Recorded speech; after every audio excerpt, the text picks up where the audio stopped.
శక్తిలో ఆదరించింది.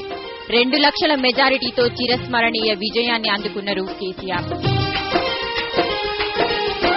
తెలంగాణ వ్యతిరేక శక్తుల గుండెల్లో రాయి పడింది. తెలంగాణ వాదం ఎంత బలంగా ఉందో ఆ ఉప ఎన్నికల ఫలితం దేశానికి చూపింది. తెలంగాణ వాదానికి 1000 ఏనుగుల బలాన్నిచ్చింది. ఉద్యమాన్ని మరింత ముందుకు తీసుకెళ్లడానికి టీఆర్ఎస్ సృజనాత్మక పోరాట రూపాలతో ముందుకెళ్లింది. తెలంగాణ సాంస్కృతిక వైభవాన్ని చాటి చెప్పేందుకు తెలంగాణ సంబురాలను నిర్వహించింది.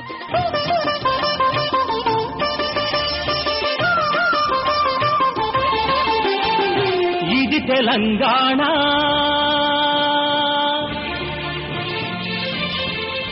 కోటి రతనాల వీణ.